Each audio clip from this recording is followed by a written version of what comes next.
it is so short term, and it's got to be in conjunction with looking at root cause issues of why do I have food sensitivities to begin with? Why do I have so much inflammation?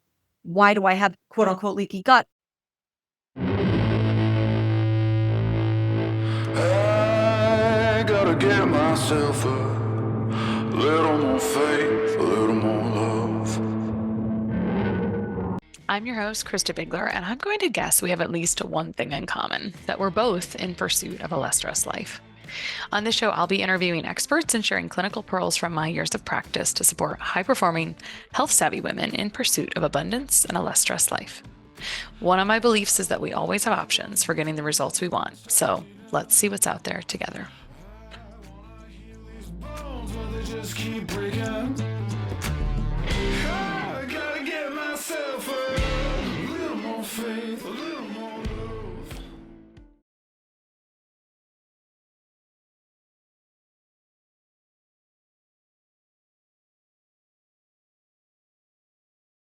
Today on the Less Stress Life, I have Alison Marras, who is a holistic nutritionist and the published author of the Paleo Gut Healing Cookbook and a gut health expert specializing in autoimmune disease and food sensitivities. After putting her own Hashimoto's and PCOS and IBS into remission, she made it her mission to help other women heal chronic digestive symptoms without restrictive elimination diets. So we are kindred spirits, Alison and I. As the creator of the In-Tune method, she's guided hundreds of clients to reintroduce foods with confidence, reduce inflammation, and get off the elimination diet roller coaster for good. So welcome to the show, Alison. Thanks for having me. Yeah, I cannot remember how we got connected, but the world is small and we just have some things in common. So sometimes the world intersects us. But what we don't have in common, but I love, is the history of Hashimoto's. And so all of our health experiences shape how we practice later. And we know we all start in one place and kind of evolve with time. And so I'd love to hear how your story started with Hashimoto's. Was that kind of the first thing? Because you talk about overcoming PCOS and Hashimoto's, but I know you talk mostly about Hashimoto's. And in fact, you put it into remission twice. So I'd love for you to tell us, just open up with that story a little bit. Thank you. Yeah, exactly right. Where we're these wounded healers and we're coming to this because we've had to figure it out for ourselves.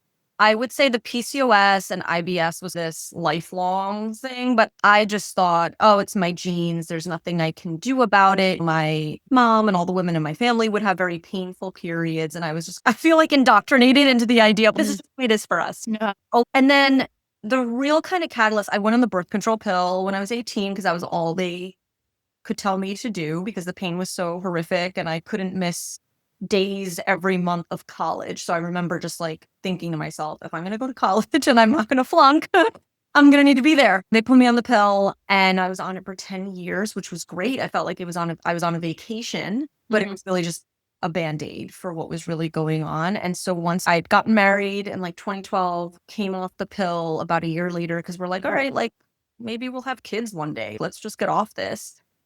And that's when it all just hit the fan. I couldn't normalize things anymore. My hair was falling out in clumps. That was really the big driver for me, is that I was like going bald in my mid-20s and I was not okay with that. And I was just being tossed around from every endocrinologist, even in NYU and Columbia and all these great places that I was on wait lists for. They're like, no, you're fine. It's fine. Maybe just go back on the pill. I don't know. Like, these are the real appointments I was having. And I was like, okay, no one's coming to save me. I'm going to have to figure this out myself. And that's really what was the catalyst. I had already been starting to eat better and just keep going with that because I knew that had to be important. But then that's really when I started going back to school and getting educated on it and practicing a lot more things, going to functional medicine and really getting a proper diagnosis of Hashimoto's. And that's what happened. And to your point about like we start practicing somewhere, it's at that time AIP, the AIP diet was something that was making a big difference for me, partially because I was still new to eating much better. I was like a takeout queen. I'd be eating at restaurants, all the things, all the time. And even though I thought I was eating well because I'd have an occasional smoothie and salad, it was not cutting it. And so AIP made a difference for me because I was cooking from home, lots of whole foods, reducing inflammatory foods, going gluten-free. And that was exciting at first. And so that was helping me along the journey, reduce the TPO antibodies and stuff like that. But ultimately, so many other things had to come into play to really push me over the edge, that finish line of remission.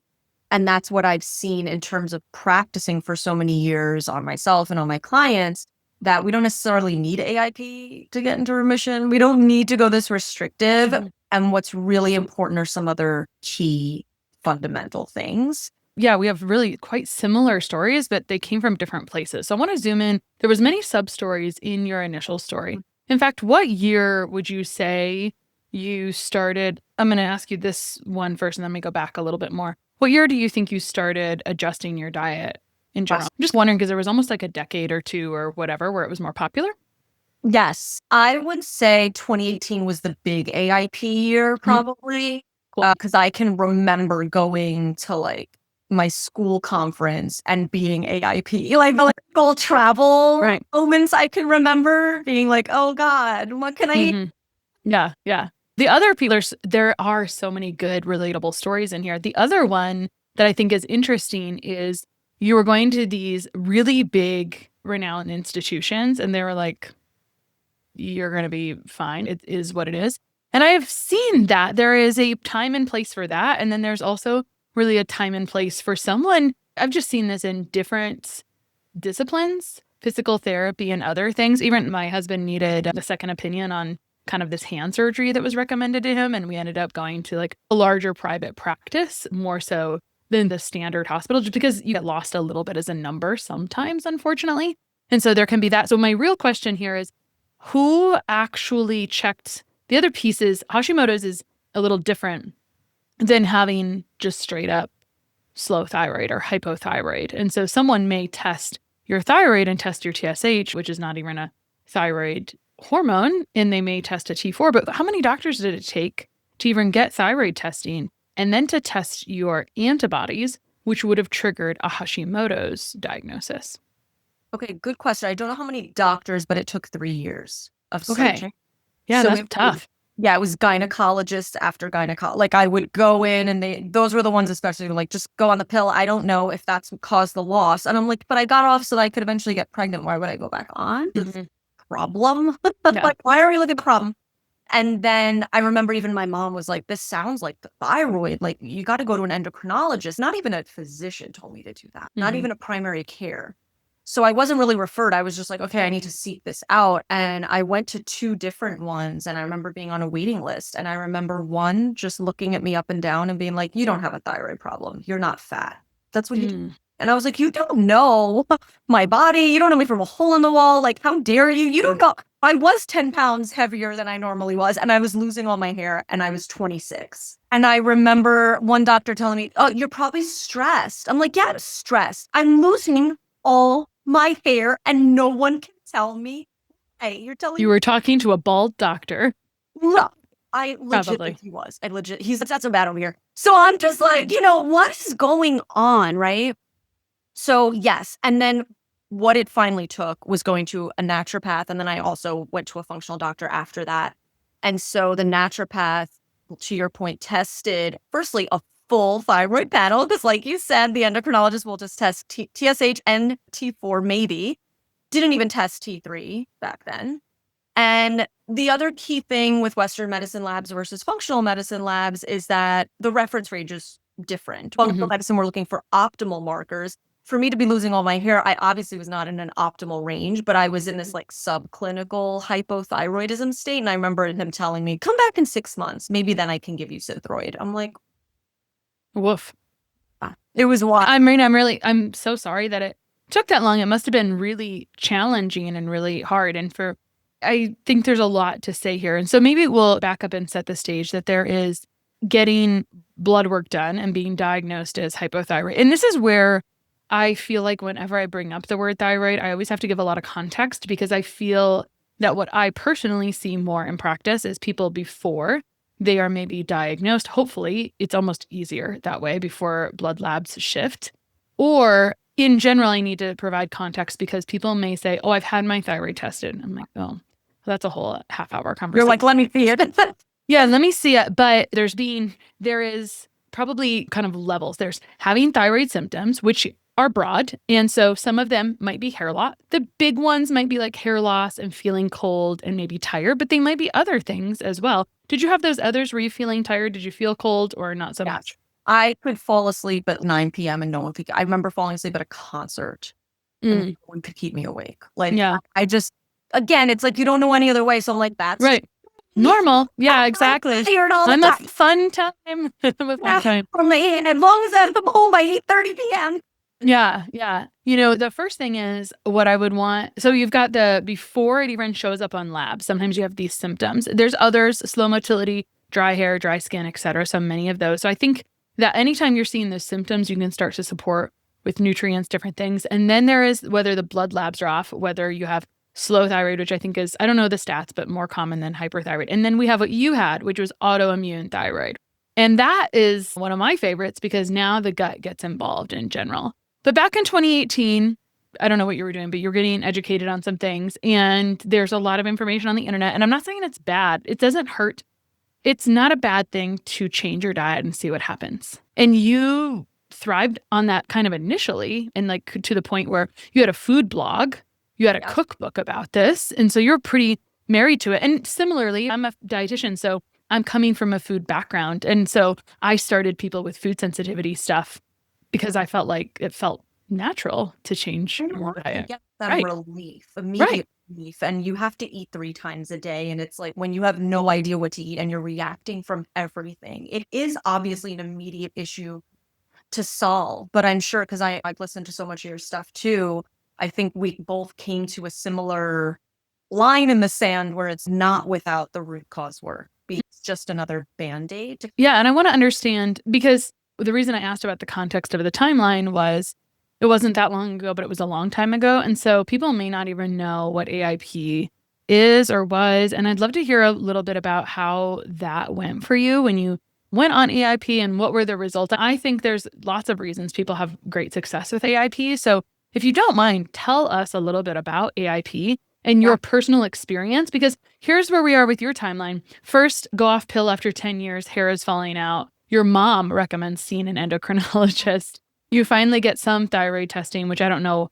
It sounds like maybe you didn't even get Hashimoto's diagnosed until you saw a naturopath. Exactly. Yep. And you're in New York, which I think makes labs even more interesting typically. And then so you saw this naturopath. And so maybe the recommendation there was to change diet. But I'm just curious what happens between the diagnosis of Hashimoto's and then you starting to change your diet and kind of the results that you saw at that time that kind of formed where you were in practice and business online for a little while. I'm just curious how that evolved for you. Because that's the case for many people is like they see some success. Absolutely. And because it is a decent short-term tool to your point, and we're never going to argue eating better food and whole foods. Like we're never going to argue that. It's more so when it gets to be too restrictive. And then we know that impacts the gut. We've got lack of microbiome diversity, all these other things. And then we don't want to bring stress into feeding ourselves every day because that's a whole nervous system issue. So those are some of the things that I started dealing with after a while. But to rewind, when I had finally been diagnosed, I was already gluten-free and playing with dairy-free because I was just reading into a lot of different things and learning. I was going back to nutrition school. So I was learning about obviously just getting rid of some anti-inflammatory or getting rid of inflammatory foods and things like that. So I was on the journey. I was doing more home-cooked meals. I wasn't drinking alcohol so much anymore. I was really trying to be mindful. I remember I was like seed cycling. Like I was just trying anything. Right. That was out there. I'm sure a lot of your listeners can relate to just being like, what's wrong with me? Google, ChatGPT nowadays, right? Figure out what to do. So I was there. And then I feel like finally getting the autoimmune diagnosis. First of all, I went on thyroid medication. I went on natural desiccated thyroid. So I got a bit of T3 and a bit of T4. And that was huge. It did take a while to find my proper dosage, just so everyone knows that. Like, even if you're on Synthroid, if you were just put on one starter dose and never looked at again, because I see that a ton with people, no. We have to keep checking the labs and make sure it's actually working for you. So I did start thyroid medication, and that did especially help when it finally kicked in after maybe a few months. And then for things like energy and hair and all those things. And then moving on to diet, I felt like I finally had some guidance now and structure of, okay, legit have an autoimmune disease. I'd like to not get any more. So I'm going to try AIP because that's the thing. That's the thing for autoimmune. And I think people are honestly still finding that when they're going to functional medicine doctors, naturopaths. It's like, cool, go on AIP. And so that's when I went all in on like changing my gluten-free blog to more of a paleo AIP blog, because that's what I was trying to figure out, how to cook and how to make it taste good and how to have foods that I really missed. And that's what I really wanted to share with everybody, which I'm so glad that I did, because I can make it hopefully a little more tolerable for people. But I just want everyone to know that it is so short term, and it's got to be in conjunction with looking at root cause issues of, why do I have food sensitivities to begin with? Why do I have so much inflammation? Why do I have quote unquote leaky gut? All these things. And so that's where I think working obviously with a practitioner is going to help with that. And so luckily that's what I was doing, working with a naturopath, a functional medicine doctor, finding out I had SIBO, I had parasites, I had all these problems that led me down these new corridors, so to speak. And then I just had to figure out how to bring it all together. Yeah. So I wonder how long you were on AIP the first time. You went on it in 2018. And because I want to eventually jump to the second remission of Hashimoto's, because it's a little different. And it's one of the reasons that I think people succeed with AIP. But one thing to reiterate in different words to what you're saying is that when you go on something like Autoimmune Paleo, which is a paleo style diet without nightshades, so white potatoes, peppers, I'm just like off the top of my head, it's been a minute, cayenne pepper, eggs, handful. The whole bunch of stuff. It's like extra stuff on top of paleo. Yeah, all whole foods. And then what is meant to happen is that you're supposed to reintroduce foods. And sometimes people reintroduce and they don't handle those foods well, et cetera, et cetera. So I'm curious how long you were on AIP and how often you had your thyroid antibodies rechecked. Like, at what point were you feeling, wow, I am looking good? 2019, 2020, before things shifted again. So how long was that first little journey? Yeah, I would say so. Remember, it took me about 3 years to just get the diagnosis. So that was like the first leg of the journey. And then I would say it took about 2 years to fully get in remission. That first time I was taking the scenic route, I was flailing all around. I was killing parasites. I was doing SIBO protocols. I was doing all these things. I did AIP for 90 days. Nice. That first and only real time that I did it like strictly. And it definitely helped with my TPO antibodies. Like, I did see them go down. They weren't quite all the way in remission, but I did see them go down. I really needed to take it all the way by addressing the gut issues, the infection, really looking at my stress, really looking at my nervous system, because I was highly anxious and stressed about all of my health issues.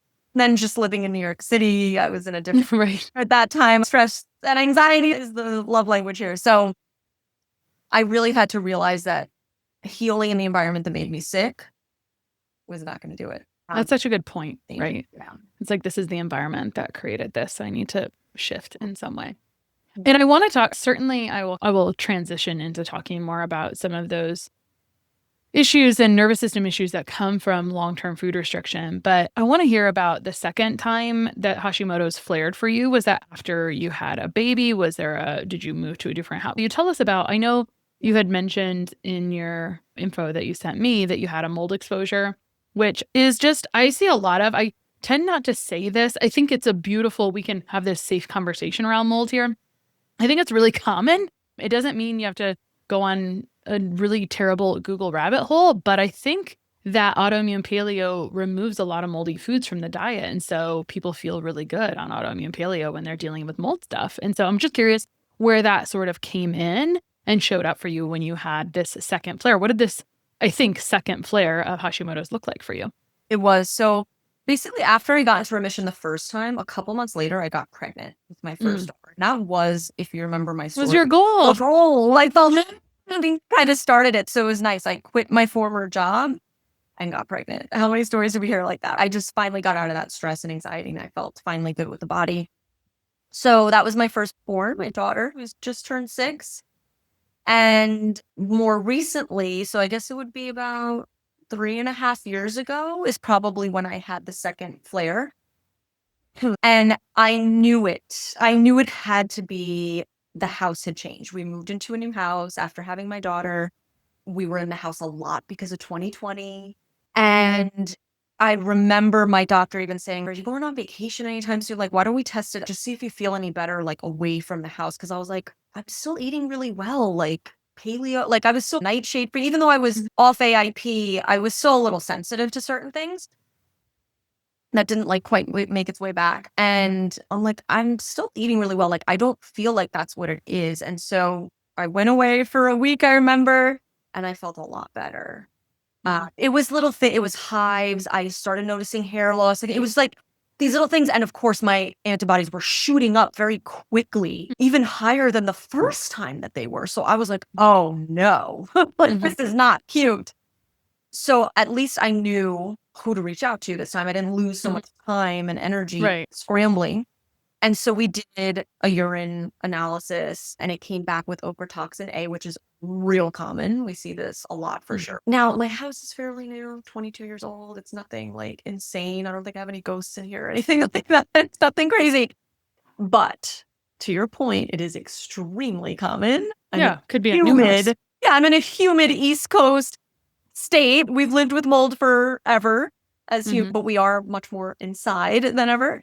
And so I started going down that rabbit hole when we got tested. And so tested the house and honestly, nothing huge came up. It was like minor stuff. It still had a price tag to bits, but it wasn't anything insane. It wasn't like these terrible stories you hear about like black mold and have to get rid of the whole thing or move or anything. I think this is the more common scenario though, when it's actually mild to moderate, because when it's severe, the result is quite severe. Like and the whole family is probably. Exactly. And you can be quite unstable when it's severe. And that's why it gets discredited. And it's a little bit of a dance because it's going to take us back to nervous system stuff. Something interesting for me is I've seen when you have used up more resources, whether you just had a baby, you had a couple of months of stress, you're going to become less resilient to what's in the environment because that stress is going to use up nutrients. And the nutrients are all the little workers at your systems that help take out the trash, right? And so when you reduce that in some way, which by the way,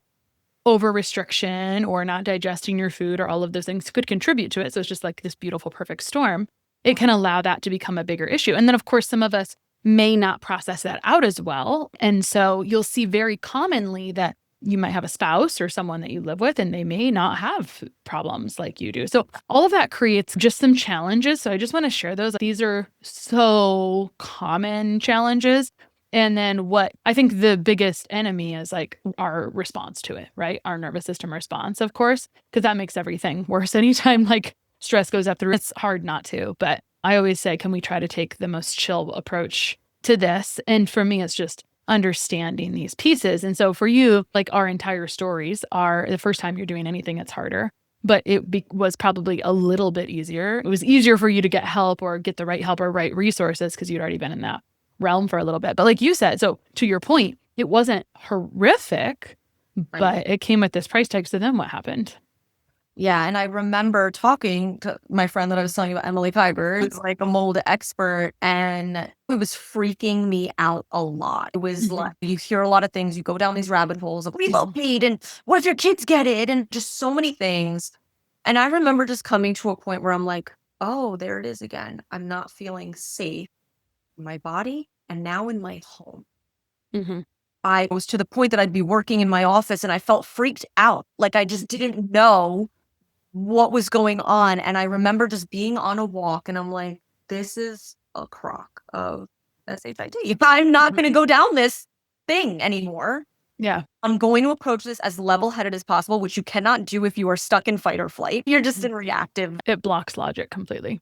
Totally. And blocks any kind of creativity, like anything like that you can access. So I just started realizing I've been here before where I didn't feel safe in my body because you're communicated that autoimmunity is your body attacking itself, which it's not. And so when I started seeing that happening again, I'm like, no, stop right here. I was arguing with my husband. He didn't want to. He was like, what are we going to do? Spend all this money and relocate. It was just causing so much friction and stress. Yeah. So relatable. Right? That I was finally like, okay, we have the information on where the hotspots or suspected hotspots are. I'm telling you, it was really mild, but like enough to be causing a problem for me. Yeah. And I was like, okay, we know it was in the AC and the vents. Yeah. Let's Super get the common. vents clean. Yep. I was like, let's get the vents cleaned. I was a new homeowner. I didn't know how often to even do that or when it had last been Yeah. done. Now I know I want to do that yearly. Every year. Yeah, it's not Yeah. even expensive. So I was like, okay, vents get cleaned. We're going to do a deep clean in the house. We're going to replace some of the things like there was under the refrigerator. So we swapped that out and did a cleaning and little things like that. And I knew we'd be due for a new AC within the next year. And that was already going to be, that was the biggest Nice. price tag because we have two, I don't know what you would call them, like Unit. outside. Yeah. So that's a whole thing. So within a year, most of it was taken up, but I couldn't do it all at once. Yep. I just told myself my body is resilient. My body can do this. I'm going to up the detox. So I definitely did a detox protocol, like charcoal, the whole thing, glutathione, all the things, which really helped for sure. I got more air doctors. I thought I had enough, but I got even more. Still had the filters, ran them more often. I really decided to clean up the environment and get my nervous system in a good place. And that did it. I didn't have to wait that full year for all the effects to be on the list at all. It just took a little bit of momentum. My body could handle the rest. I think that's like a beautiful story is we actually don't need perfection. We just need to reduce the stress on our body, which comes largely from ourselves. So even though, unfortunately, you were having this environmental exposure that was flaring those antibodies, you really took back control, even though you started in that spiral. And I will say to any listeners, we have some, you can always look for Emily's name. You can search the podcast name and Emily Kybird's name. And I know we have one, the most recent one we did with her. It was so good. She was such a good bridge for that kind of, because I know she's had 5 homes that she's worked through like every single time and no one's ever found it except for her. And so it's just, there's a lot of really good pearls in that episode on finding it. And for me, I just said, let us settle down and just be as strategic as possible. And that takes me to, there are many things that communicate a lack of safety to the immune system. And then when the immune system is feeling like not safe, it's going to be hypervigilant and it's going to react in multiple ways, including food sensitivities. So in the case of Alison's story, literally, even though she was doing some other physiological things to support her body that were probably needed to clean up the mycotoxins, remove them more, which by the way, like that can be, sometimes that works, sometimes that easy, sometimes it backfires depending on what the symptoms are, depending what's going on. And then the other piece was like, because she attended to her nervous system, she actually calmed the symptoms a lot. And so I will say the nervous system influence on the immune system is as much or more as the physical influences. And so for me, that's been such a big thing for clients is if we can get your nervous system in a steady place or help you stay out of these spirals and these things very early on, then it's going to allow for healing to take place a little bit more easily. And I know you talk about that a lot. 100%. And I want to share something because if you are dealing with a mold journey or suspected and all these things, I want to also share an aha moment that I had, the silliest one, but it was an aha moment that I had that switched me back into safety. It is hot weather season, and there is probably no better time than now to make electrolytes part of your daily routine. Electrolytes help you make energy and help get hydration into the cell so you aren't just peeing out what you put in. I've been drinking electrolytes for at least 5 years, and I'm always looking for a great tasting, high quality powder just to change up the flavors. This summer, I'm doing a lot of Electrolyte Supreme from Jigsaw. It's got a great complementary vitamin and mineral profile beyond the classic electrolyte minerals of potassium, sodium, and magnesium without any sugar or artificial colors. It tastes great, and it's probably my go-to for my kids, especially the lemon lime flavor as a hydrating lemonade for summer. You can get 10% off every single order at jigsawhealth.com with the code LESSSTRESSED10.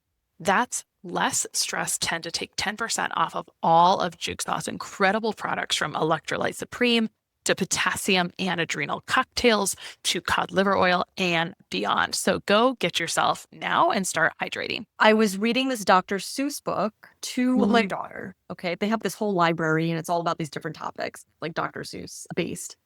And it was all about the rainforest is the book, all about the rainforest. And they're teaching you about all the animals and you're learning about the rainforest. And as I'm reading it, I'm like, wow, this is a moldy place. Humid, it's wet, it's damp, it's never ever dry.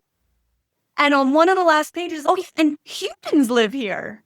And I'm like, isn't that interesting? Humans are living in mold. And I just remember thinking, like, we've always lived with mold.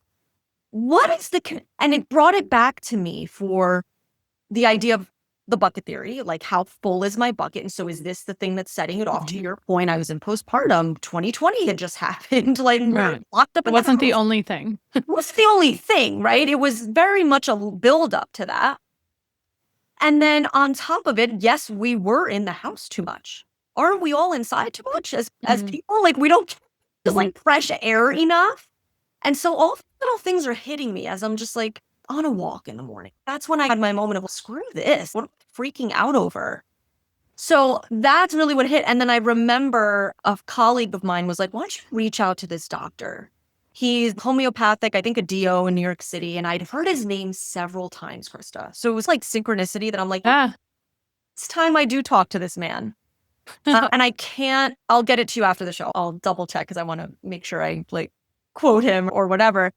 But Dr. Salzarullo, there it is. There it came to me. And genius, wonderful guy. I spoke to him on a Zoom and I was telling him about the mold issue. And I'm like, look, I'm already doing a protocol from my naturopath. I did this. I'm wondering if homeopathy can help me with like drainage at all. I'm just going through some of these little avenues. And I told him the whole rainforest story. And he's, Alison, I used to study there. Can I tell you something about those people? They're thriving. How is it that they can live with it? But we're spending $200,000 to renovate like an apartment. So what? So they could come back in a few months? Because that was my thing too. I'm like, how do I know this isn't going to happen in a year? I can do all these things and then couldn't a leak start up again? Where am I building my resilience in my body? Where am I supporting my detoxification pathways every single day? The drainage pathways, my resilience, my nervous system, to your point, right? Reducing the load in my bucket. Resilience first, and then absolutely take care of the environment, but within reason. I'm not going to sell my house because of it. It's crazy. So I just wanted to share that because that gave me extra peace and confirmation. And he said the same thing. He was like, some people are taking this a little too far, is what my opinion is. And it's really my opinion that you're doing a great thing. Your protocols, what you're doing by cleaning it up, I'm sure give it a month or two and you'll be fine. And I was. And that, I just want to reiterate this again. You give your body enough of what it needs and it will take the baton, usually. Right. Already healing. I told one of my clients like this who's dealing with a mold protocol. She was like, sometimes I forget when to do the binders. I'm setting alarms. I'm so busy. I'm so stressed out. I need to heal. I'm like, babe, the supplements are helping, but your body is still doing work to heal and detox. Let's reduce your stress right now over, oh my God, I took it 30 minutes later than I was supposed to. Yeah. So that's my 2 cents. Yeah. That's always, I think real stories are always the most fun, which is why I really zoomed in to real stories, relatable stories, right? Because sometimes we see ourselves in tidbits of that story. And I think the rainforest story reminds me, it's different, right? Because there's a lot more open air. We're getting sun. We're eating seasonally, maybe. Like there's so many different details there. Active. Yeah, it's that same conversation people have about why do I feel so good in Europe, but sometimes not in the US? And I like to just participate and get curious, right, about why those things happen. Because personally, I think that the glyphosate wheat conversation is absolutely incorrect because glyphosate's on everything. Actually, wheat is not sprayed with glyphosate. So like that very lazy, regurgitated excuse is not cutting it for me. I'm like, no, it's more. It might be partly, it's certainly food as well, but it's other things also. And it's, because there is a lot there as well. There's a lot of toxic burden there as well, but there's also a lot of joy, right? I always think this is hilarious. Every time I've gone to Europe, I'm like, you guys stay up all night and drink profusely and smoke. But you're having so much fun. You're enjoying your life. So anyway, I'm not suggesting I've got an answer in a nutshell. I just like to be curious about it. Oh, that's interesting. What is happening here or there? You know what's funny? To borrow from our European friends, we had relatives. My husband's Greek, but he has some friends family that also lives in Germany. And they came that same summer. Like after I had started going through this, they came and I got into talking about it with them a little bit. And they were like, you know what we find interesting about America? We've been here a few weeks. You guys don't open your windows. And I'm like, what do you mean? And he's in Germany. Like it's just required. Even if you went to an Airbnb in Germany, it said like on your little pamphlet or whatever, you have to open your window in the early morning and end of the night. And I get it right now. If it's really humid, if you're in a city and it's really hot, I know that not every place is perfect for this, but that idea of drying up the place, airing it out is a big thing that they do in a lot of other countries and not in the US. So to your point about the people in the rainforest, yeah, their lifestyle is totally different. Oh, yeah. I've had 3 exchange students, and our last exchange student, who was Spanish, she had a sinus thing. And it's funny, it's interesting. It's totally the air conditioning, because most Europeans believe that the air conditioning is how you get sick. And they are. Usually the HVAC unit is like one of the first places to check, or if you're going to have an air test that's positive, it probably is in the HVAC. And that's a thing. That's why testing is so frustrating for people, is it's not always in the air. Sometimes it's somewhere else, maybe eventually getting in there, but not enough to be registering there. And so anyway, I think you're totally right. It was funny because we were there in December and January, and we were skiing, and like the window was open the entire time. Middle of December, January, which I mean, we wouldn't do necessarily, but I think honestly, even for me, I think it's a beautiful option. I know like in some of the Nordic countries, there's a name for it. Before they go to bed, they like cool down the room, because I've seen that. Yeah. They also say that like babies sleep better that way. You make it really cold and fresh and crisp, and then you put a little you're under the blanket. I love ancient wisdom. I think it's fascinating, and I love how like it overlaps. Like different cultures have these different little things, and then they overlap. Like there's success leaves clues. And speaking of success leaving clues, I want to ask you, if you were talking to a woman with Hashimoto's, what is something that you wish those with Hashimoto's, food sensitivities, or maybe Hashimoto's would hear sooner in their journey? Because for you, it took at least 3 years to even get diagnosed. Yeah, I think if you're already diagnosed with Hashimoto's, don't go down that rabbit hole. You do need support, and that's okay, because I see a lot of high achieving, type A, perfectionistic people with Hashimoto's. I don't think that's a coincidence either. We can get into a whole other discussion on that. And absolutely. So we've already got our good labs. We have a strong understanding. And then the second thing is like, this is not quite just a thyroid issue as much as it's the gut immune issue. So you're going to get a lot of bang for your buck right there. Go there deep. Absolutely. Let's eat well, but it's not that AIP is required by any means to go into remission, because I'll talk to women like that all day long, but they're like, oh, I thought I had to. It's just, it feels like it's this next step, and it's not. You can if you would really like to, but I know people are trying, they don't feel any better or any different. So it's really about getting that bio-individualized plan or support together with better understanding root cause issues. Like maybe my root causes of Hashimoto's are not what yours are. Not everyone is the same. So that's something I would want to impress upon, because I remember getting diagnosed, buying the Hashimoto's books, thinking I had every single thing that was in the book. I didn't have low selenium. I didn't need to swallow it. There were like little things like that. I'm just like, everyone's different. So that's one thing I really would want to impress upon. And then the second thing is, this is here for you. This is here for you. It changed my whole life in the best way possible. And I could have ended up 40 with a heart attack, like my mom, if I hadn't had warning signs earlier. So that's what I want to say is, take this signal from the body for what it is. And now let's embark on this journey in a really life-giving way. And this, I called it, what did I call it? A plot twist, like a really great plot twist in your life, because it can if you let it. Yeah. What is this new issue gifting me? What am I getting to gain from this? That's actually how I'm feeling about, I think hindsight's always 20/20. And I think I've been through 2 physical healing journeys. I feel like this year was an inner healing journey. And now I'm moving into another phase of life where like my hormones are slowing down, perimenopause.